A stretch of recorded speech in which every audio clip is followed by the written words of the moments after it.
Broadway's My Beat, from Times Square to Columbus Circle, the gaudiest, the most violent, the lonesomest mile in the world.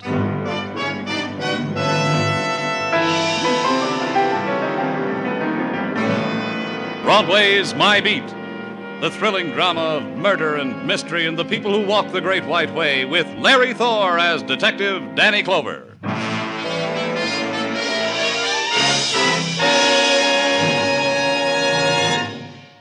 When it's July and the heat puffs up from the river, Broadway's a place of regret. The winter dreams made for the summer are blurred. The golden girls fan themselves with newspapers. It's the time of the salt tablet, the fly paper, and the sullen sleep on the fire escape. The mornings are filled with 1,000 hours, and the bleary talk, and dead cigarettes in the bottom of paper cups. It's summer, the poet's time, the lover's time. And if you can afford an ocean voyage, it's the most wonderful time of the year.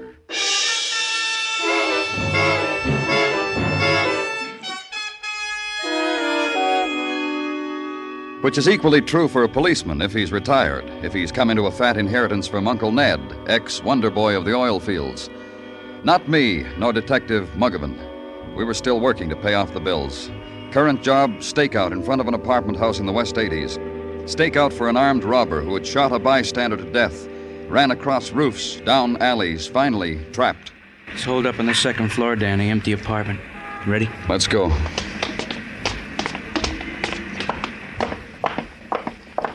All the other tenants cleared out? Uh-huh. Had a little trouble with the people in 2B. How come? People named Morgan, their grandmother died. A funeral. We got all the mourners out. Apartment right next to the one our killer's in, 2A. You sure he's in there? Probably him, Danny. Description fits. Let's find out. Open up. Open up. This is the police. Muggavan? Yeah.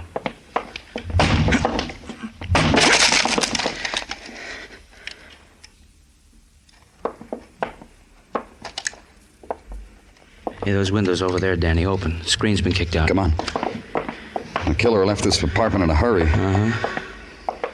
Hey, these windows lead to a fire escape. He could have gone out this window onto the fire escape into the next apartment, Danny. Let's find out. Yeah. Must have done it this way. The screens on this apartment have been knocked out, too. Let's go see them. Yeah, this is the Morgan apartment, Danny, where the Morgan grandmother. Want me to look around? For appearances, Muggavan. I'm guessing our man walked out with the mourners and got lost. Must have made him happy.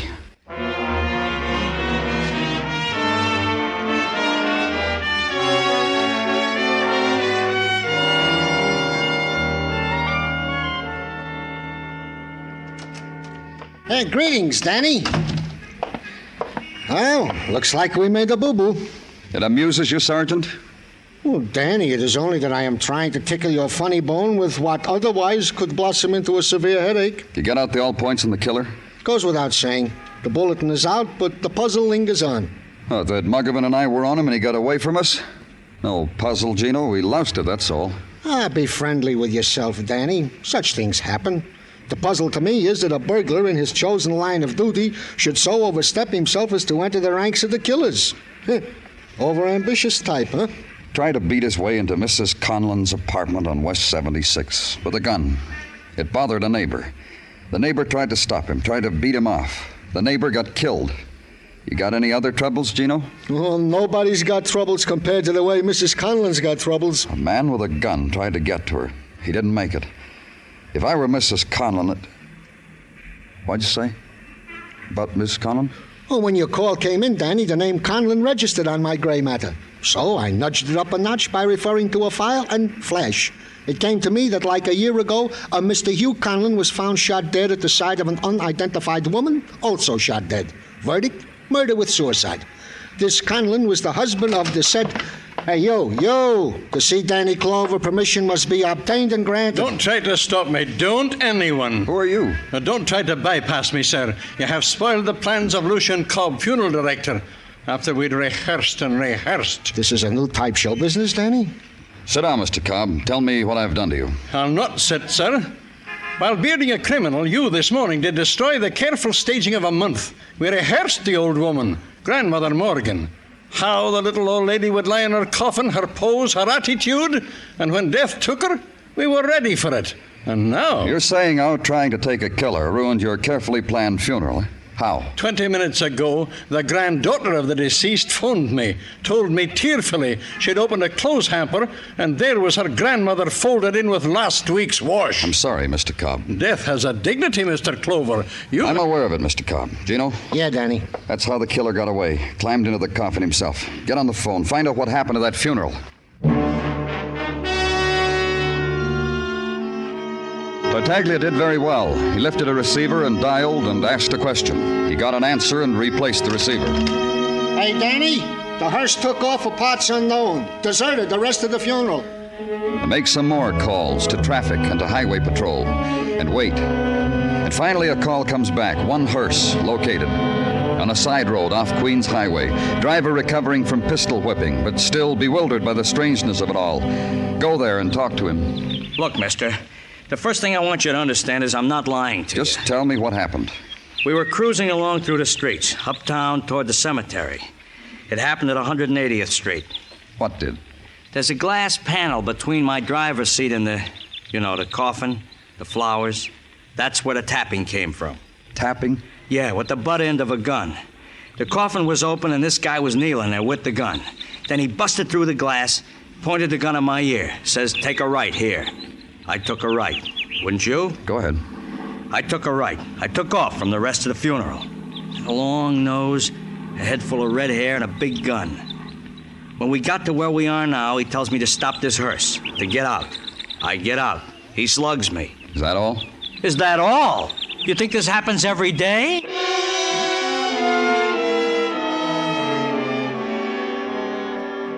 And phone it in and check out for the night. And go home. Find the heat piled high in your room, waiting for you. And take the blanket and the pillow to the roof. And step carefully past the sleepless child, his eyes wide with reflection of nighttime. And hear the whispered, tired scolding of the man at his side, and the rustle of the woman's cotton robe as she pulls it tight to her throat.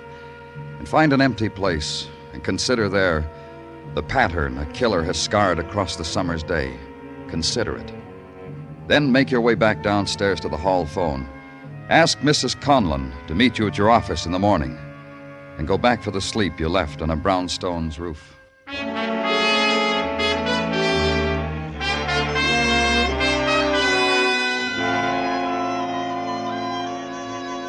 In the morning, she was already waiting for me, and with her a young woman who took a cigarette from a plastic case and waited for me to light it for her.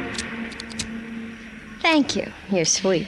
My daughter, Mr. Clover, Myra. Hi and hello. Well, Myra insisted on coming with me. She said she didn't want me to be alone with you. Don't lie, Catherine. Myra. The reason I came, Mr. Clover, it was a chance to meet a new man. I told Catherine that. The poor thing's trying to cover up.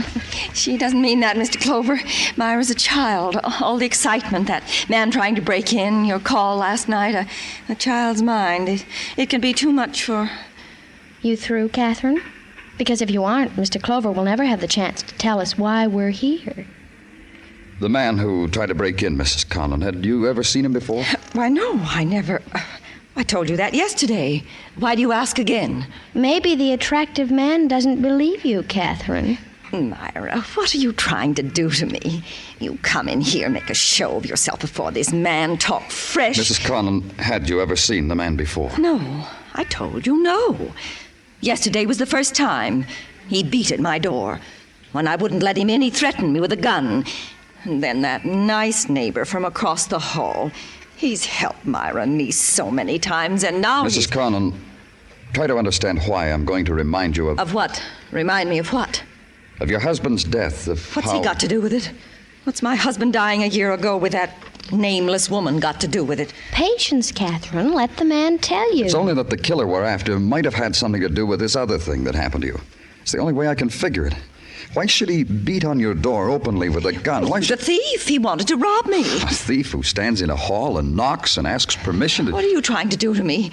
Hasn't there been enough? Haven't I had enough? Oh, Myra, tell him... Pardon.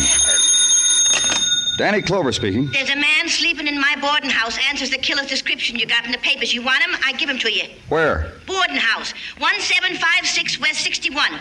You come from right away, huh? So I can put my room to let sign back in the window. Quick, turn over. You can go home, Mrs. Conlon. I'll ask the killer my questions.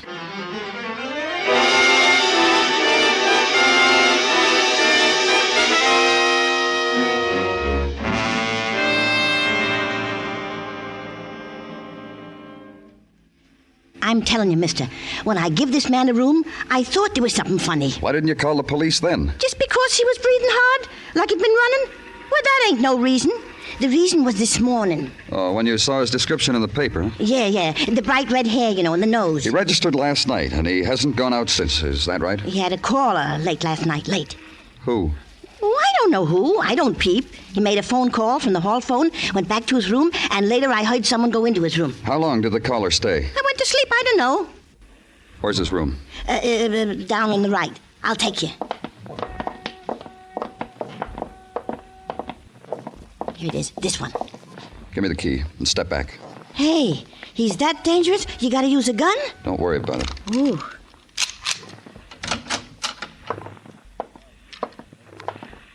All right, you. Wake up. On your feet. Deep sleeper, ain't he? He really sleeps, huh? What's the matter with him? What's the matter? You should have peeped at his collar. You would have seen what a murderer looks like.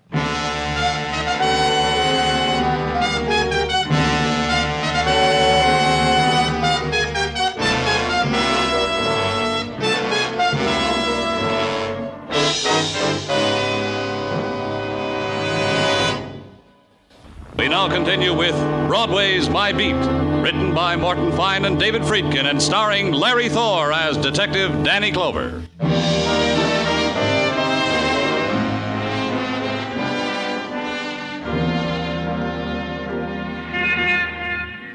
The July twilight bleeds the color out of Broadway's neon, and the street is a summer's sigh done in pastel. The delicate cottons cling to the visitors' shoulders, and their husbands shoo them away from Broadway's kindly folk. And Broadway's forced to other summer delights. The boat ride to Coney, try that, kid. The quick shipboard romance, and at the end of it, the guided tour through the Hall of Mirrors, or the rendezvous at the coffee pump in the Automat. Or just stand on the corner and sniff the cool air from the Catskills sent in the open envelope from the wife and kids, and compare its message with the one in the headlines. Fugitive killer found murdered in boarding house, and decide it's better here, kid. Happiness is where the heart is. It's better here. And at headquarters, feel the twilight slip from your fingers as the door opens, and the nighttime is brought to you in the capable hands of capable Sergeant Gino Tartaglia. I come to sound the hour, Danny. At the sound of the bong, it will be late. And even now, the aroma of the cacciatore that awaits at Tartaglia's house is being wafted from uptown down Center Street to tickle the nostrils. Bong. Give me what you got, Gino, and then you can go home. Thank you, Danny. You are indeed a kindly, generous employer. Did ballistics check the gun that killed Joe Gruber? No, it is the same with which this Joe Gruber murdered an innocent neighbor in the to-do in front of Mrs. Conlon's apartment, which proves to all concerned that this Joe Gruber was indeed the murderer of the innocent neighbor. Anything else? What is else is that Detective Mugovan has compiled for you the criminal record of the aforesaid Joe Gruber, which I will brief. It seems that in his past, Joe Gruber Danny, was... I got the record on Gruber. Detective Mugovan, I'm surprised at you. What's the matter with you, Gino? I was about to parlay the information you have gathered. Efficiently, I grant, but I was about to parlay this info into the ear of Lieutenant Clover with my own mouth. When you were so rude... You did good anyway, Gino. You can go home now. Mrs. Tartaglia will be waiting for you. She at least appreciates the endeavor I make to... Good night, Lieutenant Clover. Detective Mugovan. Good night to all. Good night, Gino. Tell Mrs. Tartaglia you were fine today. Tell her I... What's eating him? Call him up in a little while. Tell him you're sorry. What for? What'd I do to him? No, just do it, Mugovan. Okay. What have you got on Gruber? Oh, Technical's got the knife that killed him. Trying to trace the make, manufacturer, distributor, retail outlets, etc. You said you had a record on him. Yeah, 20 years long. Gave it to us when an officer booked him up for disturbing the Pell Mell Rotisserie and Bar on 3rd. Got in a beef with some woman, mauled her. She yelled police. Happened 5 days ago. Oh, who was the woman? No, we don't know. She didn't show up to make complaints, so we released Gruber. You want the rest of the rundown on him? If it means anything. Well, it's up to you. Gruber began 20 years ago in San Francisco. Car heists, filling station holdups. They finally got him good on a negligent manslaughter charge. 15 years in San Quentin. Released 6 weeks ago. Next heard of it, the Pell Mell Bar. Then released to murder Mrs. Conlon's neighbor. Then dead on arrival. That all of it? Yeah. Anything, Danny? Not much, huh? It wasn't much, but it was all I had. Joe Gruber had been mixed up in a disturbance at the Pell Mell Rotisserie and Bar, which was on 3rd Avenue, which took up 40 front feet of sidewalk, and whoever was thirsty enough to dare what was inside. The inside was all bar and 3 fellas deep. The rotisserie part of it being a cheap hot plate burner that melted things upon occasion. It took a few minutes to get close, but I finally made it. And what's yours? Talk. I'm from the police. Here, badge. Oh, something wrong? No, just talk. Oh, sure. Hey, Ed, come here. Take over, will you? I gotta talk to a guy. Yeah, scooch down to the end of the bar, mister, so we won't get our talk mixed up with people. Better, huh? Hey, can I give you something from the shelf? Some Johnny Walker? About a week ago, there was a little trouble in here. At least I keep the trouble inside, off the sidewalks. Take a look at this picture. You ever see this man before? Well, who is he? Name's Joe Gruber. His eyes are closed because you took her while he was on the slab, huh? That's right. Yeah, I seen him. Like you said, about a week ago. Trouble with a dame. What dame? I don't know. I didn't see much what happened. I got told. Had you ever seen Joe before? First time. He was in here, picked up one of my customers. You know, throw the arm around the shoulder, I'll buy you a drink pickup. Friendly, buys drinks. I ask him to pay. He says, sure, my sister'll be in a minute and pay. He looked serious, so I fed him drinks. Later, I was back in the storeroom, I hear yelling. I get back in time to see a cop off the beat, hauls this guy away. Leaves Mal standing there. Drinks unpaid. Mal? Mal who? The arm around the shoulder pickup. Mal. Hey, Mal! Mal, come here! Yeah? What do you want? My friend here's a cop. A very nice cop, out of my way. Hey, come back here. Let me through. Let me through. Let go of me. Let go. If I'm going to have to take you down on the floor to talk to you, that's where you're going. How'd you get here so fast? It ain't been 5 minutes I opened up that payphone. But it was only because the operator got snippy. A man's got a right. Let's go.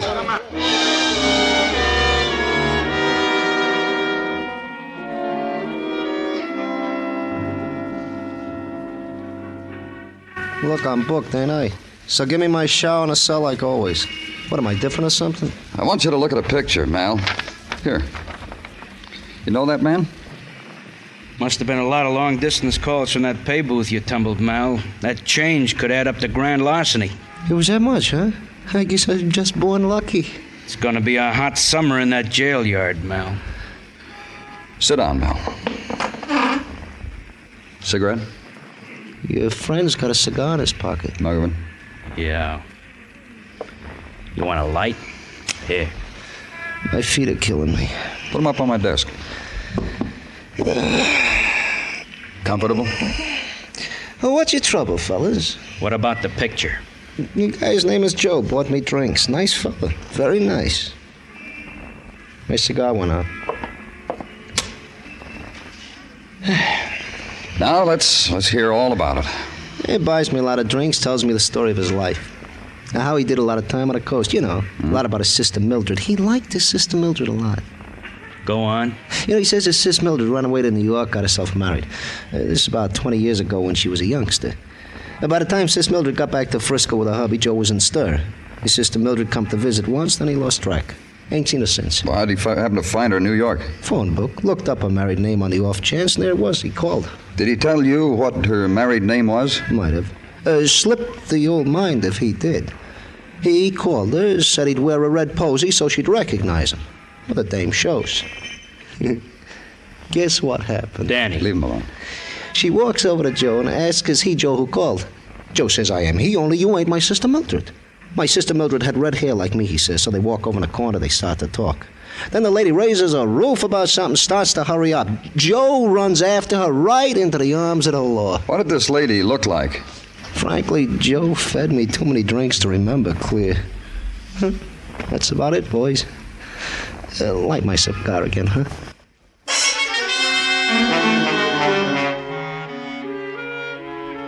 Muggavan picked the nickel thief up by the frayed collar and carried him off to the showers, which left me alone to sift the pleasant time we'd had together and come up with a name. Mildred Gruber, the sister who had run off to New York 20 years ago to marry. And wonder why it wasn't Mildred who showed up when Brother Joe phoned her. And wonder why it wasn't possible to go and ask her herself. But for that, you needed her married name, the name only Joe Gruber could tell you, the dead Joe Gruber. And remember that the city has a hall of records, and that girls' names are entered there for births and deaths and marriages.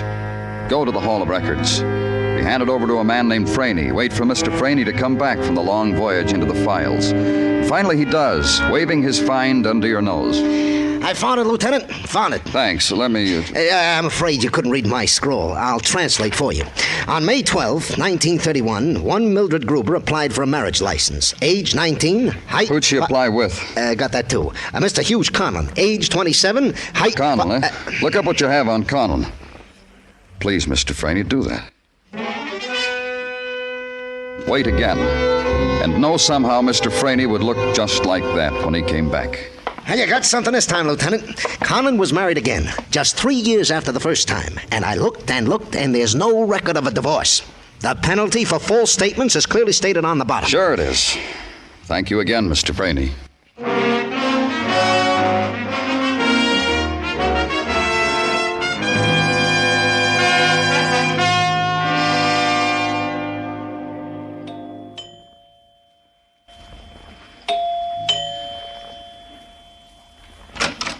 Oh, hi and hello, Mr. Clover. Come on in. In here, the living room. Say, I've been trying to make Alexanders for years. Can I try one on you? How old are you, Myra? 17. And I won't breathe a word of it. Is your mother home? Let's chip in and send her to the movies. Get her. Are you kidding? Get her. Oh, you're a fool. You could have had an Alexander. Did someone come in, Myra? Do you want me to lie to her, Mr. Clover? I most always do. It's the police, Mrs. Conlon. I want to talk to you. Hello. I was about to go to bed. Maybe you won't make it, Catherine. Will she, Mr. Clover? Myra, I'm sure there's nothing here to concern you. Will you please go? No. Myra... You heard me, no. When you were in my office, Mrs. Conlon, there was a question we never got finished with. It concerned your husband and the woman with whom he was found dead a year ago, and a man named Joe Gruber. I don't at all understand what you're talking about. Mother. Mama. Mom. Don't you have a date tonight, Myra? Every night. It'll keep. They always keep. All of them. All the time. You still haven't told me what I want to know, Mrs. Conlon. Well, my husband shot himself. Because of me. Because of my child. He was ashamed of what was going on with that woman. He killed her and then shot himself. That's Daddy. That's my pop. Shut up, Myra. Shut up. I've never laid a hand on you, but Mother dear. You're talking like a mom. Never talked to me like this before. The woman found with your husband was his first wife. Did you know that, Mrs. Conlon? My husband's first wife? That's not true. Why did you find out he wasn't divorced? Why, it's not true. When Mildred Gruber showed up? Daddy had such bad taste in women. Myra, You'll hit me? Go ahead. Myra, please. You found them together, your husband and Mildred. Killed them. Made it look like murder and suicide. Why? Listen to me. Then Joe Gruber showed up. A long-lost brother, looking for his sister. Looking for Mildred. Found the name Mrs. Hugh Conlon in the phone book. Thought his sister was you. Please, listen to me. When you met Joe at the bar, and he saw that you weren't Mildred, he began to figure, and it started to build into money. That's what he wanted when he tried to break into your house. Myra, child, try to understand what I wanted for you. Gruber got away from us. Holed up in a room. Called you for money. You came to his room, stabbed him to death. You did all that, Catherine? For me? Just because Daddy was a bigamist? Just because all these years you haven't really been married to him? For you. For you, darling. For your name, darling. Wait. When you're married and have children of your own. Wait. Mother. All for you, darling. Don't you see? I couldn't let that woman destroy what I built for you, or that man, or your father. The years, the good name I wanted for you. Wait till Charles hears this. Myra! Charles will die laughing. Wait till I tell him I'm just nobody. He'll float the evening in champagne. He'll be here any minute. Wait till I tell him. I'll marry him, Mom. His last name is Tobin. Then I'll have a name, Mom. Myra Tobin.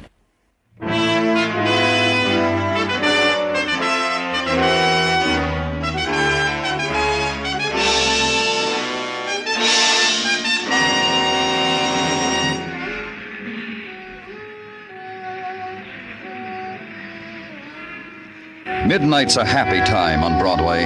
It's a place strung into the night like some phosphorescent alley. And they're heaped there, the bright-eyed kid, the voice that whispers from a doorway, the poet, the dregs. It's crowd, and it's laughter, and a Nickelodeon where you get pie in your face. It's Broadway, the gaudiest, the most violent, the lonesomest mile in the world. Broadway, my beat.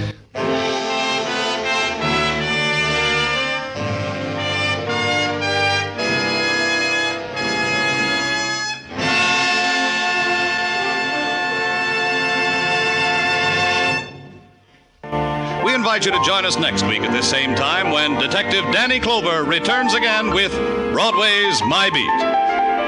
Broadway's My Beat is produced and directed by Elliott Lewis, with music composed and conducted by Alexander Courage. The program is written by Morton Fine and David Friedkin, and stars Larry Thor as Detective Danny Clover, with Charles Calvert as Tartaglia and Jack Crucian as Muggavan. In tonight's cast, Barbara Whiting was heard as Myra, and Irene Tedrow as Mrs. Conliffe. Featured in the cast were Lou Krugman, Martha Wentworth, Norman Field, and Jerry Hausner.